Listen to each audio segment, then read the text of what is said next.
राष्ट्र सह्याद्री,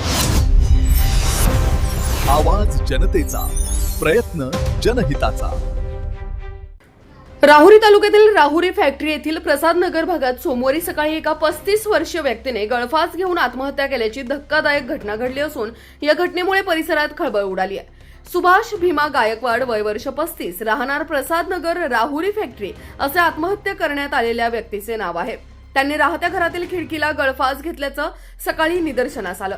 घटनेची माहिती मिळताच नागरिकांनी राहुरी पोलिसांना कळवले। पोलीस हवालदार बाबासाहेब शेळके व प्रवीण बागुल यांनी घटनास्थळी धाव घेत पंचनामा केला। त्यानंतर रुग्णवाहिका चालक रवींद्र देवगिरे यांच्या मदतीने मृतदेह शवविच्छेदनासाठी राहुरी ग्रामीण रुग्णालयात पाठवण्यात आला। आत्महत्येमागील कारण अद्याप स्पष्ट झाले नसून पोलीस निरीक्षक संजय ठेंगे यांच्या मार्गदर्शनाखाली राहुरी पोलीस पुढील तपास करत आहेत। मृत सुभाष गायकवाड यांच्या पश्चात पत्नी, 2 मुली व 1 मुलगा असा परिवार आहे। त्यांच्या निधनामुळे परिसरात हळहळ व्यक्त केली जाते। नेमकी आत्महत्या कशामुळे केली याविषयी परिसरात चर्चा सुरू आहे। राष्ट्र सह्याद्री न्यूज साठी प्रतिनिधी राजेंद्र परदेशी, राहुरी। राष्ट्र सह्याद्री,